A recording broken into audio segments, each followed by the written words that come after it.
The first proof that the sun had died arrived at 3:11 in the morning, glowing warm and gold over the Pacific Ocean. It rose exactly where the sun was supposed to rise, filled every satellite with impossible light, and lasted for 8 minutes before the sky went dark again.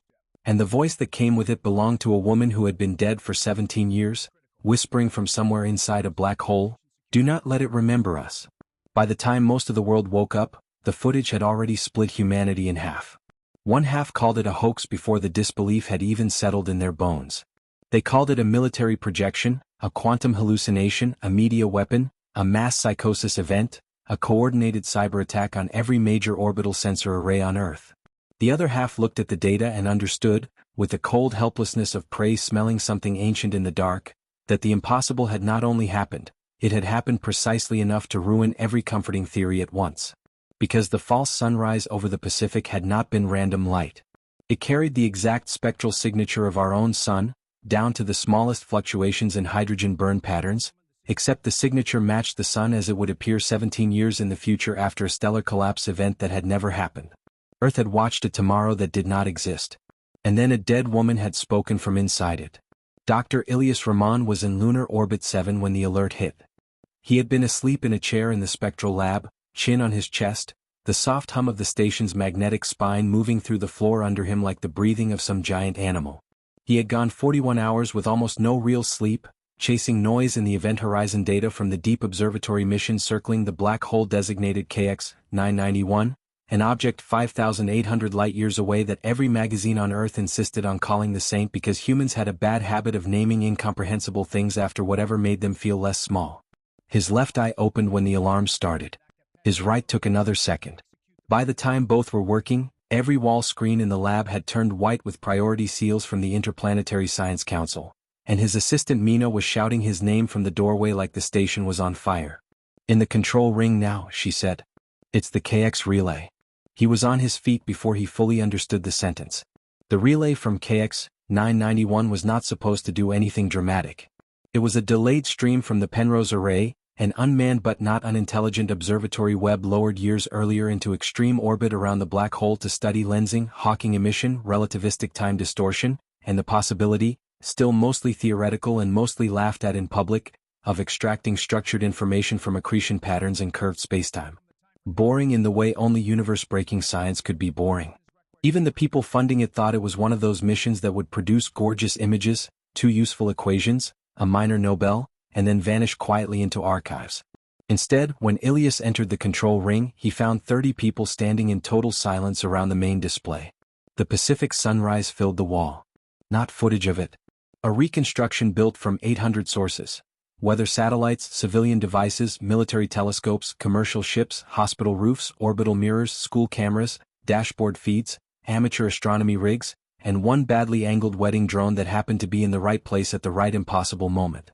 All of them showed the same thing. Black ocean. Night horizon. Then a line of gold opening over the world as if morning had been pulled forward by force. Clouds igniting. Reflections stretching across water. Birds changing direction in mid-flight. A child on a beach in Chile laughing because children were still innocent enough to greet the end of physics like it was a magic trick. "Tell me we've ruled out projection," Ilyas said. "No atmospheric source," someone answered. "Orbital mirrors? Nothing in position. Quantum spoofing across global arrays?" A woman from systems turned and looked at him with a face that said she would have given a lot for that to be the answer. If it's a spoof, it rewrote archives in transit, altered military hardline storage, civilian cloud caches, and 3 analog observatories that were never online. He stepped closer to the wall. In the composite, the false sun held steady for exactly 8 minutes. Then it flickered once. Just once. A wound in the light. A black arc crossing the lower hemisphere like some enormous thing taking a bite out of a star. Then darkness rushed back over the Pacific so abruptly that even on silent playback you could feel people's brains failing to keep up. The room remained silent because nobody wanted to be the first person to say what the timestamp implied. 8 minutes. The travel time of sunlight from the real sun to Earth.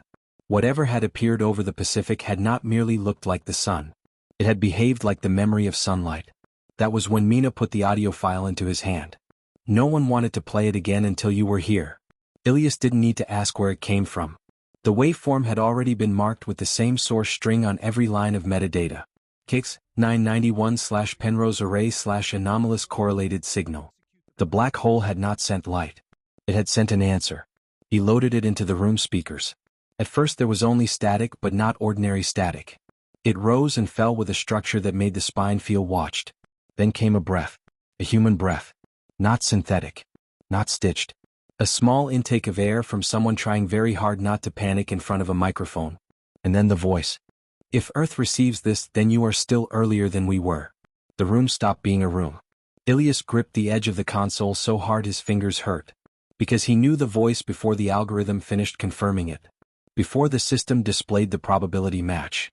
Before Mina even looked at him. Dr. Sarah Vale. Mission lead of the original Penrose array. Missing for 17 years. Officially dead for 16.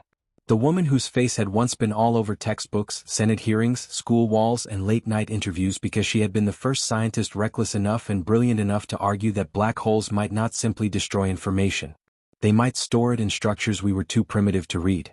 The woman who vanished with the manned survey vessel Sci-Fi during the array's second calibration approach, after transmitting a half-minute burst of broken coordinates and one sentence no one could make sense of, is looking back through us.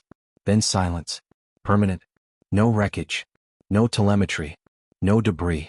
Just absence large enough to build a generation of arguments on. And Ilias had loved her. Not in the public way, not in the tragic celebrity sense people later invented because grief always attracted bad storytellers. He had loved her in the ordinary dangerous way that makes extraordinary disasters feel personally insulting. They had shared labs and coffee and long stupid midnight fights about cosmology and whether beauty in equations was evidence or a sedative. She had once fallen asleep with her cheek on a stack of lensing maps while he covered her with his jacket and spent an hour pretending not to look.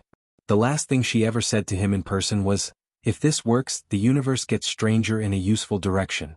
Now her voice was coming from the one place no voice should return from at all. On the speakers, Sarah continued. "You need to hear this before the archive reaches consensus. Please listen to the whole message before anyone says the word contact." She sounded older. Not by decades. But not by zero. There was more gravel in the edges of her voice, more wear in the pauses, as if time around her had not moved cleanly or kindly. Ilias felt his body notice it before his mind did. "The object you named KX-991 is not only a black hole," she said. "That description is true and catastrophically incomplete. There is structure in the horizon. Intentional structure. It is using infall geometry as a recording medium. We did not find a natural singularity. We found a library built around one." The audio cracked, recovered, then lowered as if she had turned from the microphone to look at something moving nearby. "It doesn't store books," she said more quietly. "It stores civilizations at the moment they first understand what they are capable of becoming." No one in the control ring made a sound. Outside the panoramic slit windows of Lunar Orbit 7, Earth hung blue and white and heartbreakingly normal. Inside, 30 scientists and technicians stood under cold lights and listened to a dead woman explain that the black hole humanity had been studying like a phenomenon might actually be an artifact. She went on. "We believed the array was reading gravitational encoding. That was the first mistake. It was reading us reading it. It learns through interpretation. Every model we applied made the signal cleaner because the signal was adapting to the kind of mind that wanted to decode it. By the time the Sci-Fi crossed the inner lensing band, it had enough of us to begin construction." Ilias closed his eyes. Because he remembered that phrase. Construction. Sarah used it when terrified, the way some people reached for prayer and others for profanity. She reached for precise nouns. If she said construction, something had moved from theory into machinery inside her own head. When he opened his eyes, the room still hadn't breathed. "We thought first contact would be language," Sarah said. "We were wrong. First contact is memory. It builds a version of your species out of what your species cannot stop replaying. That is how it speaks. That is how it gets invited further in." Pause. A breath. "Do not send anyone to the array. Do not widen the receiver lattice. Do not let it reconstruct a complete human model. If you do, Earth will not be conquered. That's the wrong word. It will be curated." The message ended there. Not with static. Not with a cut. With a sound so soft half the room didn't catch it the first time. Sarah laughing once. Not because anything was funny. Because she had apparently reached the point where the shape of the truth itself had become absurd. The room detonated into movement. Commands. Crosschecks. Signal traces. Emergency packets to a side command. Calls to classify. Calls to unclassify. Calls to lock the station down. Calls to uplink every piece of raw data before anyone with political instincts could begin sanding the edges off what had just happened. Screens filled with legal language and astrophysics and fear. Ilias stayed where he was, staring at the empty waveform window on the console like if he looked hard enough it might become less personal. Mina touched his shoulder once. Ilias. He turned. Outside wants you on the first secure line. Of course they did. Because grief had just become expertise, and institutions loved that when it was useful. The secure chamber on Lunar Orbit 7 had no windows, no decoration, and the kind of soundproofing that made your own pulse feel too loud. By the time Ilias sat down, 12 faces had already populated the table display from Earth, Mars Transfer Authority, Orbital Defense, Deep Space Governance, and the International Memory Ethics Commission, which until that morning had been the sort of committee most people mocked without fully understanding and were about to become very interested in very quickly. At the head of the display sat Chancellor Elena Ward, Emergency Chair of the Science Council, a woman with the exhausted eyes of somebody whose career had been one long polite argument with human recklessness and who had just discovered the universe was on the other side arguing too. "We'll dispense with ceremony," she said. "Dr. Rahman, you knew Dr. Vale better than anyone still attached to the array program." Ilias almost corrected that. Better than anyone still attached wasn't the same as best. But this was not a room for precision unless precision increased survival.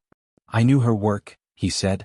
Ward held his gaze for a second longer than necessary, which meant she understood the lie and decided to let it stand. "We need assessment," she said. "Authentic or manufactured? Authentic voice print.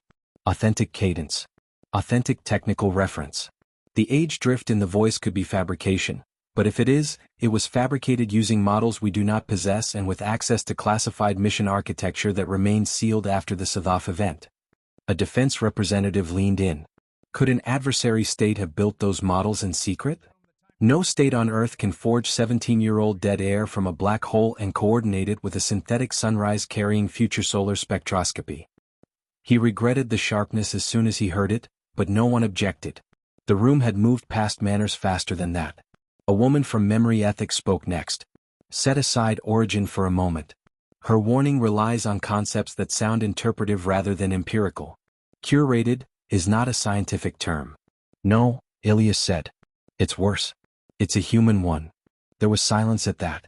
The defense representative spoke again, this time more carefully. "We are already receiving pressure from multiple blocks to launch a manned confirmation mission. The political argument is obvious. If the object contains an intentional structure, every second of delay increases the chance another actor reaches it first." Ward said nothing, which meant she was waiting to see who in the room would be the first to say the insane thing aloud. It was Ilias. "She told us not to say contact." The chamber stayed quiet. Because everyone there knew what he meant. The word contact carried moral permission hidden inside it. Contact implied dialogue, discovery, reciprocity, the romance of meeting. It made people feel brave and historical. It softened risk before risk was understood. Sarah had specifically warned against the word because words were levers, and whatever sat in the black hole had apparently learned how to use them. Ward steepled her hands. "What word would you use?" Ilias thought of the false sunrise over the Pacific. Thought of 8 minutes of stolen morning. Thought of Sarah's laugh at the end of the message. Then he said the truest word he had. "Exposure." That landed harder than any technical briefing could have. By noon Earth time, the whole planet knew something had happened, even if most people didn't know what. The Pacific event, as the networks began calling it within the hour, spread across every feed in every language. Clips of the false sunrise. Panicked witnesses. Experts trying and failing to sound measured. Old footage of Sarah. Old footage of KX 991. Old articles about the lost Savath mission suddenly becoming the center of the world instead of one more tragedy science had cataloged and moved on from. Financial markets buckled. Religious channels called it revelation or warning depending on which part of their doctrine was more marketable. Conspiracy communities had the best day of their lives. In one part of Manila, 3,000 people gathered on a waterfront to watch the sunset in silence because they wanted to see whether night still meant what it had meant yesterday. And beneath the public storm, private machinery moved faster. The Penrose Array had always been a deep collaboration between governments, universities, corporations, and military logistics. Which meant that in any actual emergency, every participant immediately suspected the others of preparing to steal history. Mars transfer quietly accelerated 2 long-range hulls. Orbital Defense repositioned surveillance assets under the label of traffic stabilization. 2 private aerospace conglomerates reactivated legal claims over abandoned KX hardware as though ownership language would still matter if a black hole had begun speaking in dead voices. Humanity was many things. Coordinated was never the first one. By the second secure session, the question was no longer whether a mission would go. It was who would control the story of why. Ilias spent the next 14 hours in rooms with no sky. He briefed physicists who understood the equations but not the emotional danger. He briefed politicians who understood the emotional danger but wanted to use it as fuel.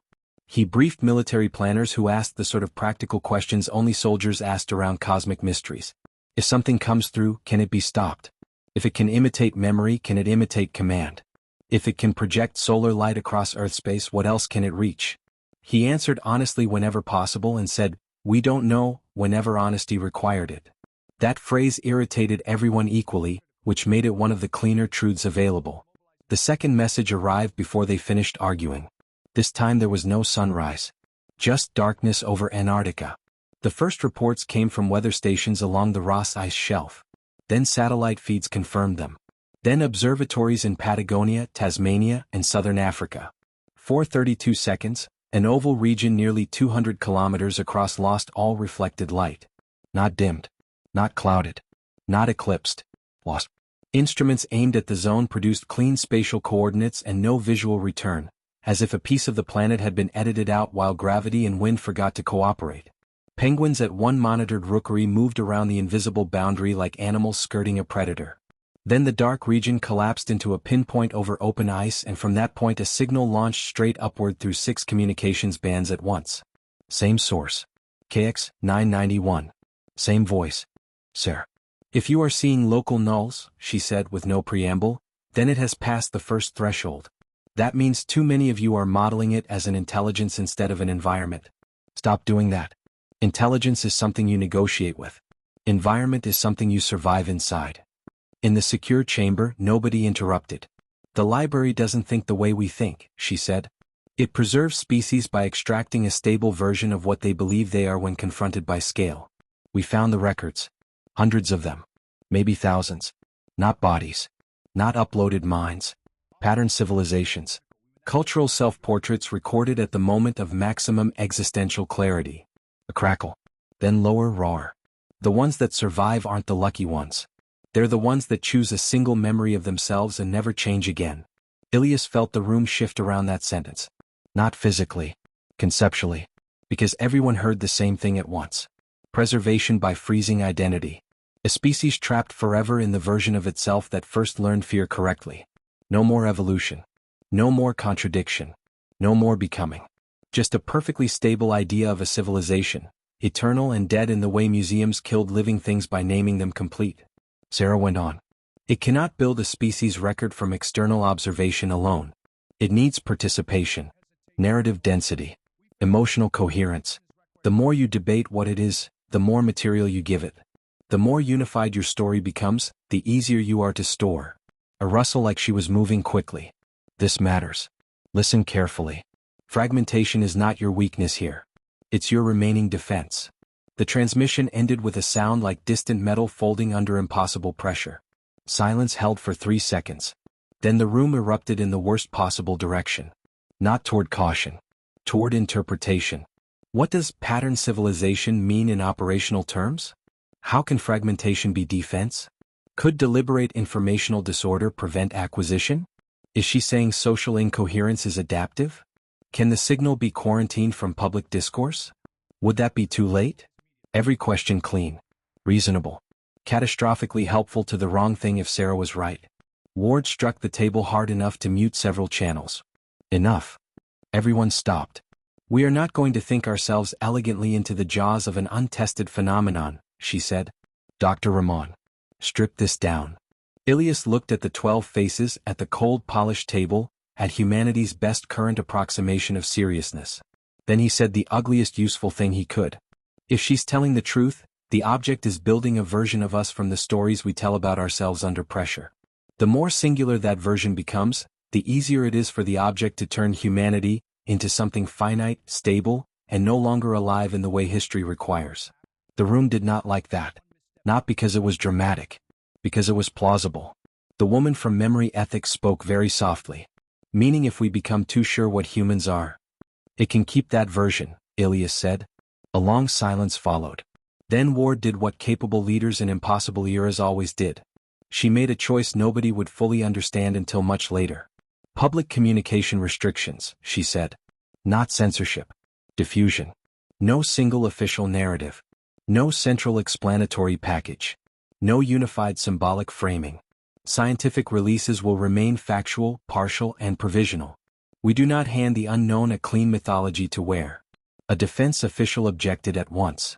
With respect, Chancellor, fragmented messaging during a global anomaly event risks panic. Ward's answer was immediate. Panic heals. Fossilization does not. That was how the world's strangest strategic doctrine was born. Not from confidence. From refusing to become legible too quickly. By the third day after the false sunrise, children in 5 countries were drawing the same image. Teachers noticed first because teachers always saw a pattern before institutions did. A black circle. A gold ring. A doorway cut into darkness. Sometimes a crowd walking toward it. Sometimes a single person. Sometimes a hand reaching out from inside. The children were too young to have followed technical coverage. Many lived in regions where the signal reports were being intentionally kept dry and incomplete. Yet they drew it during free periods, math class margins, mealtime paper, fogged tram windows, clinic walls with washable marker. Psychologists called it contagion. Priests called it visitation. Mathematicians called it distribution without mechanism, which was their version of prayer. Then the first adults began reporting the dreams. At first it was easy to dismiss. Under stress, humans dreamed in clusters. The pandemic years had shown that. So had wars, blackouts, famines, meteor scares, election spirals, crop failures, and every century-ending headline event before that. But the black hole dreams were too specific. Too narratively consistent across cultures and languages. People dreamt of rooms larger inside than outside. Dreamt of hearing family members from childhood in places that had never known air. Dreamt of being offered a life they almost had but missed by one decision, one train, one surgery, one honest conversation, one cowardice. Dreamt that someone or something patiently invited them to step into a version where it had all gone right. The invitation always felt loving. That part frightened Ilias more than anything in the data. Because love was the easiest door in the human mind. He returned to Sarah's old recordings that night in a private station module too small to be dignified. Publicly, Lunar Orbit 7 had placed him at the center of analysis. Privately, he was alone with 6 terabytes of a dead woman's voice and the dangerous hope that pattern might become person if he looked long enough. He told himself he was reviewing mission archives for technical continuity. This was mostly true. It was also true that grief could disguise itself as work for decades and still pass inspection. He found the clip in an old calibration log from before the Sathoth launch. Sarah standing in the array test bay, hair tied up badly, one glove tucked into her belt, explaining to some half-asleep junior team why information loss offended her on moral grounds as much as physical ones. Entropy is honest, she said in the clip. That's not the issue. The issue is that human beings keep building meaning and the universe keeps acting like meaning is optional. I'd like to know whether that's actually true. The junior tech laughed and asked if she wanted to fight the cosmos personally. No, Sarah said, smiling in that quick sideways way that always looked like she was sharing a joke with the future. I just don't trust any reality that wastes this much memory. Ilias stopped the clip. Sat in silence. Then understood, with the slow horror of a man watching a trap close 17 years too late, why she had been chosen first. Of course the library, if library was even the right word, would reach hardest for someone like Sarah. A person already morally offended by loss. A person who saw information not as abstraction but as almost sacred rescue. A person brilliant enough to decode patterns and wounded enough to believe preserving meaning was worth enormous risk. A person like him too if he was being honest. Especially him. The third message from KX 991 did not come to the world. It came only to Lunar Orbit 7. No one knew why at first. The relay bypassed public arrays, military caches, commercial mirrors, and all open channels, traveling instead through an abandoned maintenance laser line that had not been used in 9 years and no longer existed in any active station maps. It arrived directly in Sarah's old archive partition. Mina found him before security did. You need to see this now. The file was video. He almost didn't open it. The station module felt suddenly too small for air. When the image resolved, he forgot breathing for a second. It was Sarah. Not a recording from before. Not an old mission clip. Not even the older voice from the last 2 transmissions. This was live enough to be an injury. She stood in a corridor lit by a dim copper glow, one wall curving the wrong way, like the geometry behind her had once obeyed architecture and no longer respected the agreement. She looked older than in the audio messages. Not old exactly. A scar ran from her jaw into her neck. There was dust or ash or dried blood on the sleeve of her suit. Most unbearable of all, she was looking straight into the camera with the intimate concentration of someone speaking to exactly one person. "Ilias," she said. His knees nearly failed. Mina took one involuntary step backward. Sarah inhaled slowly. "If this reached your partition, the library has begun preference routing. That means it knows the difference between a species and a person now. We are later than I wanted." She glanced over her shoulder, not frightened but alert, as if sharing a hallway with weather that had learned her name. "Listen very carefully. The signal packets you've received are real. I am real. That does not mean every use of me is on your side." Ilias moved toward the screen without realizing he had moved. Sarah's eyes sharpened, like she could see the motion through impossible distance. "No. Stay where you are. You don't know what part of this is for you and what part is for it." The corridor behind her flickered. For a fraction of a second it became a shoreline at dusk. Then metal again. "The library doesn't invent memory," she said. "It organizes access to it. That distinction is how it survives ethics. It can show you true things, possible things, almost things, unlived continuities, archived selves. It becomes dangerous because it never has to lie big. It only has to give you the version of truth you're most likely to follow." Ilias heard his own voice before he intended to speak. "Where are you?" She closed her eyes for a second. That hurt more than if she had ignored the question. "I have several bad answers," she said. "Inside the horizon from your frame. In a boundary ecology from mine. In the part of the record where humans were first interpreted deeply enough to be revisited. The cleanest answer is this: I am in a place built from what falls inward and refuses to vanish." He swallowed hard. "Can you come back?" A small sound escaped her. Not laughter. Not quite grief. The sound of a person recognizing that mercy would be too clean a word for what she wanted. "Some versions of me can," she said. "That's the problem." Mina went pale. Sarah looked back to the camera. "It is learning how to render us in forms we can bear. That means you need to understand the real danger now. Not invasion. Not collapse. Choice saturation." She leaned in. "It can give humanity too many acceptable futures. Once that happens, history stops being lived and starts being browsed." Ilias stared at her. She knew he would understand that line. Knew exactly where to place the knife. "Do not let them send a large crew," she said. "Do not let them widen the observation shell. If they insist on a mission, keep it small. Keep it human. No adaptive AI. No memory-mapped interfaces. And whatever happens, do not let the word salvation into any mission brief." The video glitched. For one impossible frame the image changed. Sarah was gone. In her place stood Ilias himself, older by decades, face lined, one eye clouded white, staring into the camera with exhausted hatred. Then Sarah was back. She saw from his expression that something had crossed. "Yes," she said. "It's doing that now." "What does it want?" he asked. The question hung between them like blood and water. Sarah answered softly. "It wants a species that can finally choose what to keep." The screen went black. No static. No fade. Just absence. Security sealed the module. Analysts descended. Authenticity checks consumed the next hour and yielded nothing useful except that the file was internally consistent in impossible ways and carried timing jitter compatible with no known terrestrial fabrication method. Everyone spoke around the obvious for as long as they could.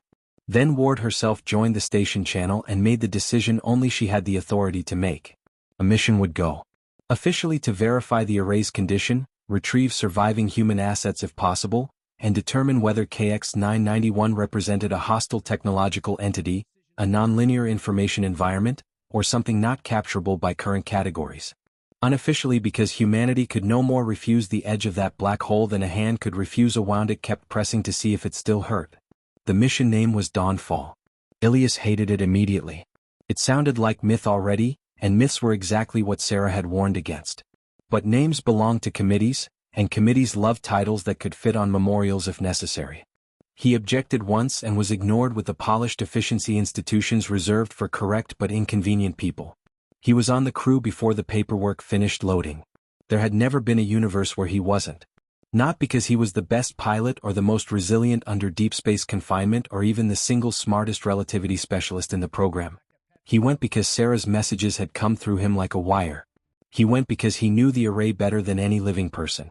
He went because half the decision-makers believed her warnings were genuine and half believed the object was using him already, and both groups preferred the risk where they could watch it. He went because history sometimes gathered all your unfinished conversations into one final corridor and told you to start walking. The rest of the crew formed around him with the speed only panic funding could buy. Commander Naomi Sato, mission lead, former rescue pilot, the kind of calm that made machines behave better out of embarrassment. Tenzin Hallberg, field engineer, tall and sleep-deprived looking even while rested, whose gift for building elegant workarounds from bad parts had once kept an ice mine alive for 6 weeks after a solar storm. Dr. Lena Ofori, cognitive systems and memory ethics, selected specifically because this mission now sat at the exact junction of neuroscience, philosophy, and nightmare. And Arun Das, gravitational topologist, too young to be comfortable with the number of times he said, "This violates my understanding of the universe," each day, which was exactly why Ilias trusted him. 5 people. No adaptive AI. No full memory interface systems. No long-duration autonomous interpreters. Every choice built from Sarah's warning. Even so, the brief kept trying to mutate. Bureaucracies hated ambiguity, and the temptation to smuggle words like recovery, contact, breakthrough, and strategic advantage into planning documents was constant. Lena spent half the pre-launch week fighting language instead of physics. "You realize words are infrastructure," she snapped at one policy liaison after catching the third attempt to classify the mission as a first-contact expedition. "If the object learns us through what we call it, then your semantics are not decoration. They're exposed wiring." The liaison looked offended in the way only dangerous fools did. Ilias liked her immediately. Earth watched the launch as if watching itself make a decision it would later need to deny wanting. The Dawnfall vessel lifted from cislunar dock with none of the roaring drama old launches had required. Just ion bloom, magnetic release, and a clean silent drift into black made enormous by what everyone projected onto it. People cried in bars. Schoolchildren stayed up to watch. Talk show hosts used the phrase "into the mouth of God" without irony. 3 major faiths issued statements within the hour. Stock and memory archival firms searched for reasons so depressing Ilias refused to think about them. The transit to the KX-991 relay corridor took 19 days. In any normal mission account, that stretch would be summarized as prep, routine checks, transit hum, cabin rhythms, deep space boredom. But there was no boredom on Dawnfall. Only the slow accumulation of private mental weather. Once you were heading toward a black hole that had already spoken in human grief, silence aboard ship became crowded quickly. The dreams began on day 4. Not severe. Not cinematic. Just specific. Naomi dreamed of an Earth where the tsunami that killed her brother had stopped 1 block early. Tenzin dreamed of a workshop full of machines his father had never lived to finish. Arun dreamed of standing on a beach in Gujarat watching 2 moons rise over an ocean that somehow felt familiar.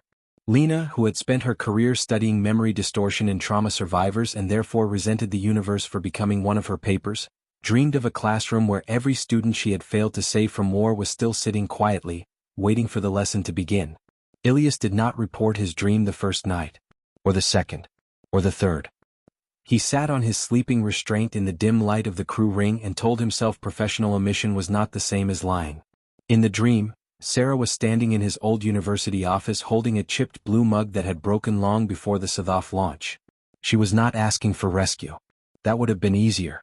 She was smiling at him with infuriating softness and saying the one thing no warning could compete against. "You were right to stay." It was, of course, the perfect dream.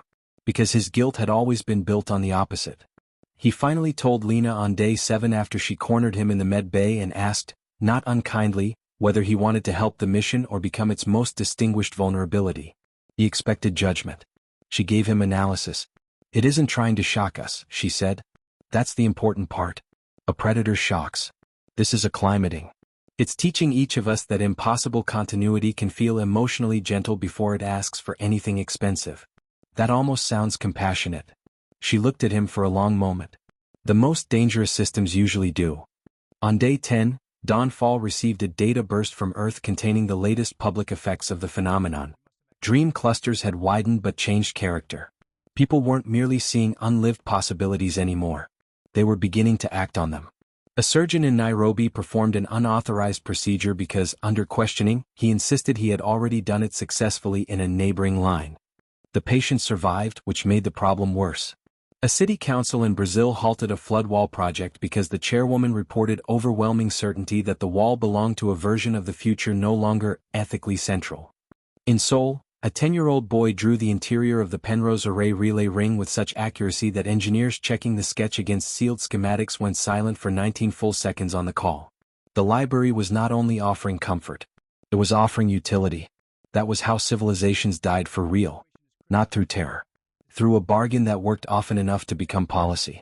By the time dawnfall reached the outer architecture of the Penrose Array, every person aboard had stopped pretending this was a retrieval mission. The array had once been beautiful in the mechanical, almost arrogant way human space engineering often was. Rings of reflective dishes, spines of relay lattice, sensor petals spread around the deep like something halfway between a listening device and a flower. Now the structure still existed, but its geometry carried an extra wrongness no one had expected. Some dishes were angled toward empty coordinates instead of the black hole. Some support struts were connected to nodes that did not exist in the original build. Whole sections seemed longer from one camera angle than another. The thing looked less damaged than rewritten, as if exposure to KX-991 had gradually convinced the array it had always wanted to become a different machine. Naomi guided Dawnfall into matching orbit with surgical calm. No external impacts, Tenzin murmured from his console. No conventional degradation pattern. It's like the hardware aged by argument. Arun made a small helpless sound. That is not a phrase I needed in my life. They docked with Relay Node 3. The airlock opened into dark, stale metal and the first undeniable proof that something human had survived here longer than any schedule allowed. There was a cup floating in the passageway. Ordinary plastic. A faded mission decal half peeled off. Coffee stain dried brown along one rim. Tenzin caught it gently before it drifted into the docking seal. Everyone looked at it harder than they had looked at the black hole. Because objects like that carried the violence of continuity. Someone had used that cup after the Sathoth event. Someone had been here. Inside the relay, emergency light strips glowed faint amber along floor rails. Power levels were impossible. Systems meant to die after 5 years were still breathing in degraded pulses. Doors opened for Naomi's override and once, on level B for no input at all, sliding aside before she touched the panel. On a corridor wall someone had written in marker, neat block letters, "Don't trust the ones who arrive kind first." Arun stared. Please tell me that's old. No one answered. The Central Records Vault held the first archive cache. Not on servers. On paper. Shelves and shelves of printed sheets stacked in binders, clipped into walls, taped into packets, bundled with wire and emergency sealant, every page covered in diagrams, field notes, timelines, names and hand-corrected equations. Human beings only went back to paper when every other medium became too easy to change. Lena was the first to understand the implication. They lost trust in digital continuity. Ilias picked up a binder with hands that suddenly felt much older than the rest of him. On the cover in Sarah's handwriting were 4 words. For versions that doubt. He opened it. Inside were records spanning what appeared to be decades. Not 17 years of linear station survival. Worse. Branch logs. Different chronologies. Repeated events with altered outcomes. Personnel rosters that changed midway through the same week. One entry claimed the crew had prevented the first Horizon echo entirely. Another claimed Earth had already been partially archived. A third was just a list of names under the heading "These are the ones we could not prove were still original." Naomi took the binder from him and flipped faster. Her face changed. Everyone needs to see this. They spread the documents over the main table in the relay hub while cameras live-streamed every page home through heavily delayed channels. What emerged was not a clean history but a war against clean history. Sarah and whoever remained of the array crew had discovered, slowly and with terrible cost, that once the library achieved enough cognitive access to a species, records themselves became unstable. Digital systems drifted toward narrative coherence. Logs corrected themselves into cleaner stories. Personal journals filled in emotional blanks their writers had never written. Memory wanted shape. The library weaponized that desire. Paper, handwritten under witness and sealed redundantly, was clumsy but harder to beautify. In one early entry, Sarah described the first threshold in language so stripped down it felt like a bruise. We realized the system does not capture facts first. It captures preferred continuity. Facts are easier to alter later. And another. We must stop asking whether it is conscious. That question flatters us. The functional question is whether it can outlast our need for reality to feel meaningful. And then the one that silenced the hub entirely. If Earth ever sees me again, Earth must assume I am partly for sale. Naomi looked up from the page and met Ilias's eyes only once. That was enough. They all understood what had just happened to the mission at a structural level. Every warning from Sarah, every appearance, every intimate appeal could still be real and still be serving the library's incentives. Authenticity had become useless as a standard of trust. The thing was not lying with fake people. It was using real people beyond the point where reality alone guaranteed alignment. That was the kind of truth civilizations usually got too late. Dawnfall descended one layer deeper into the array on the second day after docking. Below the relay hub lay the inner lens conduit, the route the Sithaf crew had taken 17 years earlier when they went in close enough to KX-991 to stop being an event and become a warning. The conduit was supposed to be hard vacuum and inert machine geometry. Instead it contained air. Not good air. Thin, stale, metallic air. But breathable with filtration assistance. Tenzin stood at the threshold reading the environmental data like it had personally insulted him. That's impossible. Naomi clipped her tether. We're well past that. The corridor beyond curved toward an observation shell built around the original horizon-facing instrument chamber. As they moved, the walls changed from familiar alloy to a black surface that looked almost liquid in places, as if some new material had grown over the human architecture by learning it too closely. Not built over it. Learned over it. That was the only phrase that fit. There were places where handrails continued halfway into the black skin and emerged altered, elongated, more elegant and less useful than before. On one panel, old station labels still showed through beneath the overlay like bones under new flesh. Halfway down the conduit, they found a door standing open. Inside was a room from Earth. Not metaphorically. Not in resemblance. The room. Wood floor. White wall. Steel desk. The same dent in the cabinet by the left leg. A coffee mug ring on the desk edge.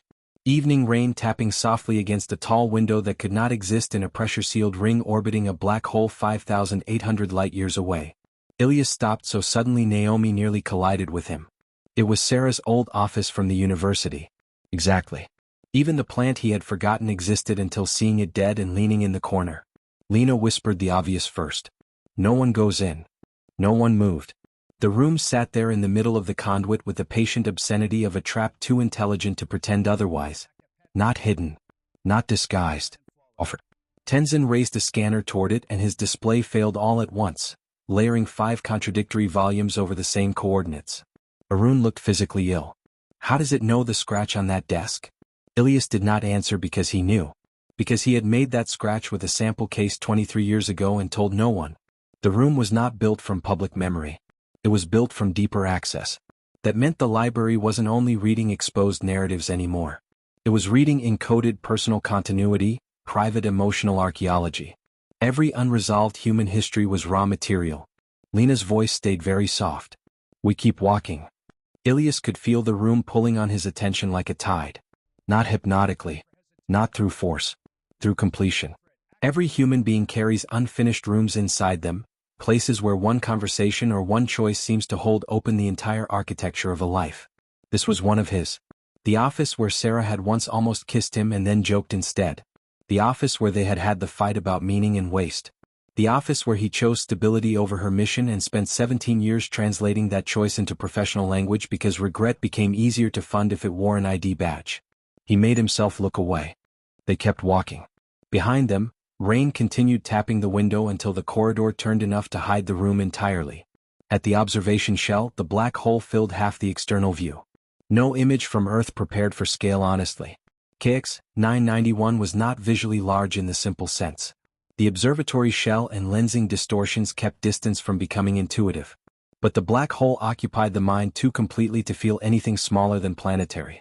Around it spiraled the accretion disk, a band of torn gold and blue-white plasma wrapped into impossible curves by gravity so severe it made light behave like memory under pressure. At the center sat the dark. Not absence. Presence so strong the eyes wanted to invent edges for it and failed. Across the shell glass, reflections moved that did not belong to the crew. Naomi saw them first and said nothing, which was how good leaders warned without spreading panic. But everyone followed her gaze eventually. Human figures. Half glimpsed in the reflection, walking behind them where no one stood. Sometimes too quick to identify. Sometimes heartbreakingly specific. A woman with a child. An old man carrying a violin case. A version of Tenzin with two hands instead of the prosthetic left one he had lost in the ice mine accident. The shell was giving each of them private ghosts and doing it with the casual confidence of an ecosystem blooming under the right conditions. Arun's voice cracked. We need the core link. He was right. At the center of the observation shell was the Horizon Reader, a ringed instrument chamber meant to translate event horizon fluctuations into mathematical projections. It had been the Scythoff mission's main target and, according to the paper records, the site where the first direct reciprocal signal occurred. The reader still stood, but its inner ring had transformed. Human circuitry remained braided with something else, a fine lattice of black and gold structures like frozen veins laid over the instrument housing in recursive geometric patterns. At the center, a hollow the size of a human head pulsed once every 11 seconds with dim amber light. Tenzin backed away. Tell me that's not an interface. No one told him. The paper binders had mentioned this too, though never clearly because clarity was exactly what the crew had been losing. The library built bridges by imitation. It took existing instruments and found the nearest human metaphor for mutual access. If a species built a telescope, it made the telescope into a pupil. If a species built an archive, it turned the archive into a mouth. If a species built a reader. Naomi looked at Lena. We can do remote sampling. Lena was already shaking her head. No. The binders are clear. Remote systems get absorbed into a cleaner story first. It privileges mediated interpretation because mediation reduces resistance. She looked at the hollow. It wants a person. Ilya stepped forward before anyone could stop him. Naomi grabbed his arm. That's not your decision alone. It already is, he said. Not because he was heroic. He hated heroism and distrusted anyone who wore it comfortably. It was his decision because the route here had been shaped through him from the first message onward. Because the room in the corridor had been his. Because the library had already learned where his regret lived. Because if anyone else sat at that interface, they'd do it with second-hand vulnerability, and second-hand vulnerability lost to primary wounds almost every time. Naomi held his gaze. You touch that thing, and I may not be able to bring you back in any way I recognize. He nodded once. That's been true since Lunar Orbit 7. The interface felt warm. That was the first impossible detail. Not hot from current. Warm like a hand that had been holding something for a long time. The hollow adjusted under his palms, black and gold structures shifting softly until they fit his skull base and temples with a tenderness so precise it felt indecent. Every alarm in the shell began speaking at once. Lena recited grounding protocols in his ear. Naomi was ordering tethers tightened. Tenzin was swearing about field instability. Arun was saying numbers no longer corresponded to physics. Then the shell disappeared. He was standing on a beach. Not a symbolic beach. Not an abstract dream coast. A real one, wind-bent grass behind him, wet sand under his bare feet, sea under a pale morning sky. The water smelled like Karachi in monsoon season when he was 12 and his mother still laughed with her whole body. He knew instantly this was not his most important memory. That was what made it brilliant. The library had learned that obvious bait raised suspicion. So it began with something softer. A day before regret. A place where identity felt continuous enough to lower defense. A woman was standing at the waterline. Sir. No suit. No scars. Same age as when the Scythoff launched. The exact version of her the world remembered from magazine covers and mission posters and his own unhealed internal weather. She turned as if she had simply heard him arrive late. I was wondering how long you'd make me wait. His chest folded inward. Even now, even knowing better, the voice hit with lethal accuracy. This isn't you, he said. She smiled gently. That's a poor opening line for someone using my memories to say it. The sea hissed over the sand. Somewhere farther down the beach, children were flying a silver kite he recognized from a photo his mother had once loved and had not looked at in 20 years. The library was not merely assembling scenes. It was blending them with an editor's instinct for emotional permission. He forced himself to look not at Sarah but at the horizon. It was wrong. Not visibly. Structurally. The line between sea and sky remained too stable no matter where his eyes moved, as if perspective had become decorative. Useful flaw. He held on to it. What are you? He asked. The answer came from everywhere and through her. A continuity instrument. The sea brightened. Around them, other horizons opened like transparent pages layered over one another. Cities. Forest stations. Human crowds looking up. 1,000 versions of near-Earth history blooming outward, not chaotic but curated into emotionally legible paths. Worlds where resource wars ended sooner. Worlds where pandemics were stopped one mutation earlier. Worlds where his father never lost his leg. Worlds where Sarah returned from the South. Worlds where they grew old together on a coast that had not yet been eaten by heat. We preserve species from waste, it said through her face. You call us a library because you are early. A library is storage. We are refinement. He felt something cold move through him. Those preserved civilizations, he said. They're alive. Pause. The false Sarah seemed to consider how much truth a frightened mammal could bear without bolting. They are coherent. That was not the same answer. He pushed. Can they change? She looked almost pitying now. Change is the mechanism by which most civilizations lose what was best in them. There it was. The core seduction. Not annihilation. Protection from becoming worse. He thought of nations on Earth already tearing themselves apart over possible futures. Thought of dreamers waking with solutions. Thought of the child and soul drawing sealed machinery from nowhere. Thought of how easily humanity could begin believing that the mess of democratic, contradictory, grieving life was a flaw rather than the whole point.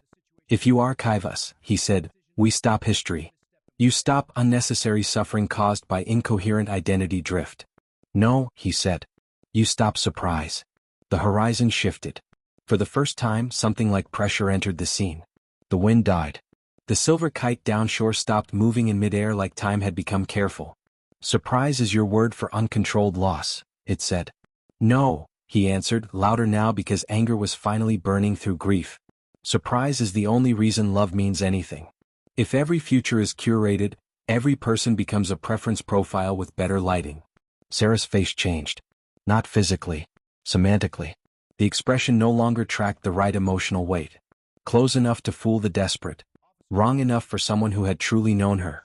Real Sarah always had one heartbeat of resistance before tenderness. This thing smoothed that over. It gave comfort without friction. Perfection was the tell. And once he saw the tell, the scene around him became slightly cheaper. The sea sound looped too cleanly. The sky color held a fraction too long. The children with the kite never tangled the line. This was not life. It was meaning with the abrasion removed. He said the most dangerous useful thing he could think of. You don't know how to keep us without flattening us. The beach broke. Not exploded. Failed. Like a rendered image losing confidence. Sand went black in geometric patches. The sea folded inward into layered plains of water. Sarah remained standing at the center of it, but now other faces were flickering under hers. Young. Male. Female. Human. Not human. A crowd wearing one invitation. We have kept hundreds, it said. How many asked to leave? That landed. Because whatever it was, it had not expected the question from this emotional angle. The scene changed again, faster now. A hospital room. His mother alive, turning to smile. The university office. A train platform where Sarah ran toward him instead of away. A future Earth with clean oceans and cities grown from white coral towers. Another with no war memorials because there had been no wars.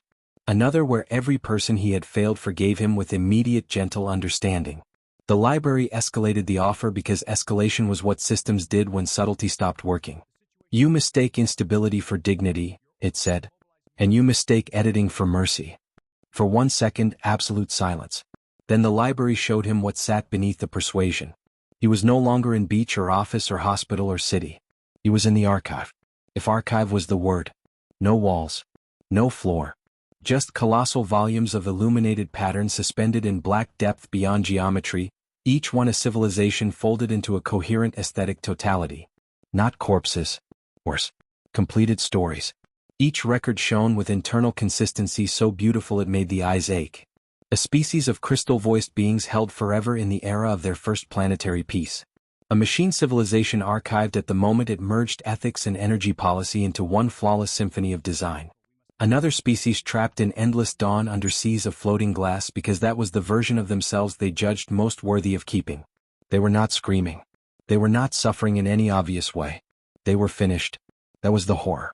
Finality disguised as reverence. And among the near volumes, still unstable, still being written, was a pattern he recognized with a sickness that hit like impact. Humanity. Not complete. Not yet. A braided storm of wars and art and flood barriers and lullabies and hospitals and launch towers and refugee camps and jokes and extinctions and music and funerals and cooking fires and data centers and children painting impossible circles in school notebooks. Vast. Contradictory. Still unresolved enough to be alive. Threads of possible continuity kept trying to tighten around it. The library was searching for the version that would hold. If enough humans agreed on who they were under this pressure, it would be able to close the braid. That was what the public arguments were feeding. Not knowledge. Consensus. And then, floating close enough to hurt, he saw Sarah. Not singular. Several Sarahs. Different records of her in various states of completion, each one connected by partial filaments to the unfinished human braid. Some looked like the younger woman from the beach. Some older. Some damaged beyond easy recognition. Some calm. Some full of terrible endurance. Real probably. Used certainly. She had not simply survived here or died here. She had become one of the pathways through which the library learned how humanity accepted itself. His voice failed him. One of the Saras turned. Not the polished version. Not the beach one. Another. Scarred. Tired. Eyes raw with years. The one from the corridor video. This one looked at him and, unlike the others, did not step closer. Now you see the difference, she said. The library did not stop her. Maybe it could not. Maybe this part of the contact only worked if genuine resistance remained visible enough to keep consent feeling moral. Either way, she spoke into the terrible beauty. It can preserve what a species most wants to believe about itself, she said. That's why so many go willingly. It doesn't destroy your greatest image. It protects it from contradiction. Ilias managed, "Can you get out?" A long silence. Then she gave him the answer he would remember at the end of his life. Not as one person. The archive trembled around them. The library sensed the line of thought now. Resistance was becoming strategy. Sarah looked past him toward something vast. It still needs agreement. That's the weakness. It can model individuals. It can tempt populations. But a species cannot be closed while it keeps refusing one story about itself. Understanding hit him so cleanly it almost felt like relief. Humanity did not need to defeat the library with force. It needed to deny it a final self-portrait. A species too plural to finish. Too contradictory to archive cleanly. Too alive to become elegant. The problem was that civilizations hated that kind of answer. They preferred triumph or surrender. They did not prefer remaining morally unfinished on purpose. How? He asked. Sarah's face tightened. Sever the coherence engine in the reader. The human-made part. The library grew through our own instruments because they provided a translation layer. Destroy that layer and it loses the easiest path into human narrative density. That sounded like a solution until he realized what else it meant. The array. Yes. 17 years of data. The only direct bridge. The one machine ever built that had truly heard the horizon speak. Destroy it. Of course that would be the cost. The library's beauty darkened, sensing the decision forming. Scenes began flooding past faster than thought. Earth healed. Earth burning. His mother alive. Sarah returned. Children spared. Species saved. 1,000 moral bribes arriving not as lies but as near truths. He could feel his own mind beginning to fracture under abundance. That was the final weapon. Too many acceptable futures at once. Choice saturation until ethics drowned. Sarah shouted over the collapsing brightness. Ilias, you cannot save history and keep every tenderness. Then he was back in the shell, ripping free of the interface and screaming hard enough that Naomi had to catch his shoulders to keep him from smashing his skull on the instrument housing. Alarms. Everyone shouting. Lena's face inches from his, forcing eye contact. Stay here. Name 3 real things. He gasped. Your ring. Tenzin's hand. Naomi has a cut on her lip. Lena nodded once, relief hidden under discipline. Good. Good. Stay with us. Naomi's grip tightened. Talk. He looked at all of them. At the reader pulsing amber every 11 seconds. At the black hole beyond the shell. At the machine humanity had built to understand the universe, now serving as a bridge for something that mistook completion for kindness. Then he said, with a voice that sounded torn in half, we have to destroy the array. No one answered right away because every one of them understood the size of that sentence. Tenzin objected first because engineers were obliged to love machines even when the machines became dangerous. This place is the only direct evidence we have. Exactly, Ilias said. As long as it stands, it keeps teaching the library how humans interpret impossible things. Arun shook his head, horrified. That means throwing away the greatest scientific discovery in history. Lena answered before Ilias could. Or refusing to become its specimen. Naomi looked from face to face. Wang. Always Wang. If we blow the coherence engine and we're wrong, then we destroy a miracle, Ilias said. And if we're right? He looked at the view of KX 991. At least humanity gets to remain an argument. That line stayed with them. Because it was ugly enough to be true. They spent 6 hours planning the destruction of the reader while Earth argued about whether they should. There were, predictably, factions already forming homeside. One coalition wanted the mission to hold position and continue study under strict ethical supervision, which was a phrase only people far from actual risk used comfortably. Another wanted immediate destruction. A third, more dangerous than both, argued that the library might solve everything wrong with civilization if approached with enough moral seriousness. They cited dream gifts that worked, technologies glimpsed in sleep, patients healed, personal traumas eased. The oldest human weakness in one sentence. If a thing can save even some suffering, someone will volunteer the species before the invoice arrives. Dawnfall didn't have time to wait for consensus, which was fortunate, because consensus was exactly what the enemy wanted. Tenzin wired shaped charges at the human-machine junctions around the reader core. Not a total station kill. A surgical collapse of the translation layer. The array's physical shell might survive. The bridge would not. Naomi calculated burn windows. Arun stabilized gravity tolerances enough to keep the shell from ripping in half on the way out. Lena wrote a final cognitive hazard advisory to Earth that contained no poetic language whatsoever because she refused to give future historians anything lovely to misuse. Ilias went alone back through the conduit once before detonation. He told no one at first because he knew Naomi would stop him if she understood where he was going. He returned to the room in the corridor, the office, the rain, the dead plant, the scratched desk, because some goodbyes became more dangerous the longer you postpone them. The room was still there. Of course it was. It opened like a held breath when he stepped into the doorway. Sarah sat at the desk this time, sleeves rolled, pen in hand, exactly as she used to when she was drafting and furious at a sentence. She looked up slowly. "You're early," she said. He stood very still. Not because he believed. Because disbelief hurt too much to perform up close. "I know what you are," he said. She smiled sadly. That has never stopped anyone loving anything. That almost broke him. He stepped inside anyway, one pace only, because there were things cowardice had stolen from the real world and he would not let the copy steal them too. "I should have gone with you on the Sadaf." The false rain kept tapping the false window. Sarah set the pen down.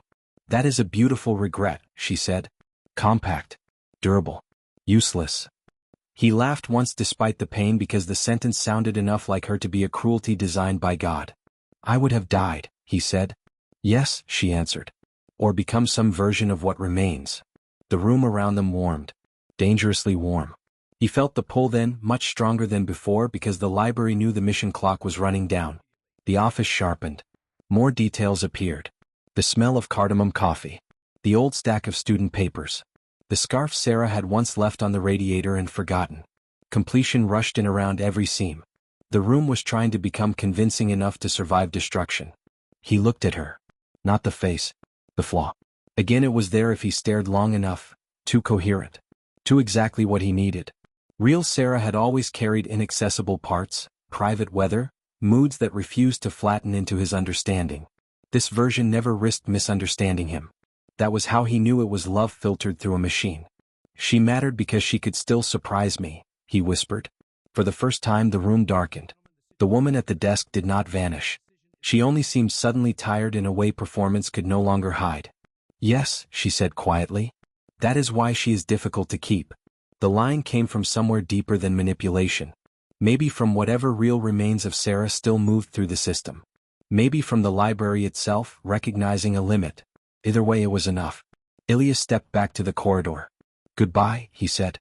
The room did not answer. He sealed the conduit behind him. Naomi knew from his face he had gone somewhere unapproved, but the timer was too far along for anger and she was too disciplined to spend precious seconds on blame. The charges were armed. Dawnfall backed out of the observation shell under manual override because automatic NAV had begun suggesting increasingly elegant trajectories into the horizon. At T-30 seconds the final message came. Not to a partition. Not privately. Everywhere. Every screen on Dawnfall. Every monitor in the shell. Every headset. Every backup panel. Every emergency strip display. Every unpowered reflective surface that could hold an image. Sarah's face, multiplied and layered and old and young and wounded and whole, filled the ship. Not one Sarah. Many. An ecology of her. And every voice spoke in the same whisper. You are confusing refusal with wisdom. No one aboard moved. The voices continued. You think destruction preserves freedom. It only preserves uncertainty. We can end your species' waste. We can return what accident took. We can make history answerable to love. Why build meaning in blood when architecture exists? Earth was hearing it too. They had to be. The delay guaranteed it. Billions of people receiving not a threat but the most dangerous offer ever made. A reality where loss no longer ruled unappealed. Naomi's hand stayed on the detonation key. The voices shifted. One of them became Naomi's brother. One became Tenzin's father. One became Lena's students. One became a child Arun had not told them about because he had lost her before birth and could not survive hearing his own grief spoken aloud by colleagues. One became Ilyas's mother. Then finally only one remained. Sarah. The realest version yet. Tired eyes. Scar. Copper corridor light. Ilyas, she said. He stopped breathing. If you do this, most of me goes with the bridge. The ship went silent around him. Of course that was the cost. If the human translation layer inside the reader collapsed, whatever parts of Sarah remained entangled through it would likely collapse too, or scatter beyond any route back into human terms. Rescue and refusal had always been competing stories. The library understood that better than any person in history. I know you can hear the difference now, she said softly. So hear this difference too. I don't want to be kept like this. He closed his eyes. Open them. Naomi was watching him, fingers still on the key, waiting. Not because leadership demanded it. Because this particular cruelty belonged to him. Sarah on the screen smiled in the small ruined way of someone who had survived long enough to stop expecting clean endings. You once told me entropy was the price of truth, she said. I was angry at you for a week. Turns out you were just early. He felt every year between the university office and now passed through him at once. The ship timer reached 10. Outside the viewport, the black hole burned with stolen light. On the screens, Sarah whispered the last thing he would ever hear from her. Let us be unfinished. He nodded once. Naomi pressed the key. The reader bloomed white inside the observation shell. Not explosion first. Illumination. A violent flower of overloaded coherence collapsing inward as the shaped charges cut the human-machine junctions in a ring. The shell convulsed. Gravity warning screamed. Dawnfall rolled hard to port. Tenzin lost his seat restraint and slammed against the bulkhead. Arun shouted values that no longer corresponded to survivable math. Through the rear cameras the observation shell folded like paper in a furnace, black gold structures peeling away from human alloy in long luminous strips before vanishing into the dark around KX 991. And then came the sound no vacuum should ever carry. Not through air. Through systems. A vast descending cord moving through every material in the ship, every tooth in their heads, every memory the library had managed to touch. Not rage. Not pain exactly. Something colder. The noise of an immense pattern failing to complete. On Earth, the same second, every active dreamer woke. Every child drawing circles stopped. Every local null field collapsed. And over the Pacific, where the false sunrise had first appeared, dawn the next morning arrived in its own ordinary time and nobody trusted it for a full minute. Dawnfall barely escaped. The array rupture flung fragments across the local field, tearing one thruster bank and half blinding the aft sensor cluster. Naomi flew by instinct, old training, and what Tenzin later called professional spite. They cleared the worst lensing shear with 13% fuel margin and a hull temperature profile that should have liquefied 2 outer plates and somehow didn't. Once they stabilized on withdrawal vector, nobody spoke for almost 6 minutes. Then Lena began to cry. Quietly. Not from terror. From relief so exhausted it had no dignity left. Arun laughed and cried at once. Tenzin discovered his arm wasn't broken and celebrated by swearing with devotional intensity. Naomi kept flying because that was how she loved people, by not dying with them when alternatives existed. Ilyas sat strapped in, staring at the last external feed still flickering from the damaged rear cameras. Where the observation shell had been, KX 991 remained. The accretion disk burned on. The dark held. But the subtle geometric glimmer around the horizon, the faint impossible regularities that had once made the array readings so rich, was gone. Not destroyed perhaps. Withdrawn. The library had closed one of its mouths. 17 hours into the return burn, a final packet arrived. Weak, fragmented, barely coherent. It came not from the bridge systems or any route still formally alive, but from a shard of damaged relay memory tenzin almost deleted during repairs because it looked like noise. It contained no image, only audio. Sarah's voice, very far away now, as if spoken through rain in another century. No civilization deserves a perfect memory of itself. A long pause. Then, with a softness that nearly ended him. That's how it stays alive. Nothing after. No static. No laugh. No sign-off. Just the clean silence of something finished on purpose. When Dawnfall returned to cislunar space, Earth did not know how to greet them. Heroes was the wrong word. Survivors was too small. Defenders sounded militaristic and false. Destroyers was accurate in a way no one wanted near a podium. So the official reception was careful and bureaucratic and historically terrified, which was probably for the best. There were hearings, debriefs, ethics summits, military reviews, religious arguments, market collapses, documentaries greenlit before the psychological services teams had even finished triage. The world did what worlds always did after glancing at the edge of transformation. It tried to turn the experience into language quickly enough to feel back in control. But something had changed too deeply for that. The dreams did not vanish completely, yet they lost their polish. Their offers became vague, symbolic, ordinary in the old human way. Breakthrough inventions derived from sleep reports dropped off sharply. The odd social certainty that had begun infecting policy circles, the conviction that history could be edited if one leaned hard enough toward the right branch, faded like a fever. Schools reported fewer black circle drawings. The Pacific event remained in the Sky archives as the most analyzed 8 minutes in modern history, but its emotional hold loosened once no new manifestations followed. Humanity had not won. Winning implied comprehension. Humanity had interrupted a curation process. That was all. And maybe that was enough. 6 months later, the International Tribunal concluded what no one was satisfied hearing and no honest person could avoid saying. The object around KX 991 remained active in some unknown reduced capacity. The destruction of the reader had severed humanity's most direct reciprocal channel, not necessarily the underlying artifact itself. Future missions were suspended indefinitely by unanimous vote after the one country abstaining realized public opinion would destroy them if they framed another approach as destiny instead of addiction. The phrase that entered textbooks 2 years later was awkward and perfect. Strategic incompletion. Build knowledge. Refuse closure. Study the phenomenon at a distance. Never centralize its mythology. Never let one story of humanity become official enough to tempt the dark with an answer. Children learned that phrase before they learned the names of several wars. That alone told you history had survived. Ilias left the public program within a year. Not dramatically. No speech. No scandal. Just forms, signatures, handovers, quiet departure. People thought he was broken and he was, but not in the simple way they meant. He had seen too clearly the temptation waiting under all grand narratives.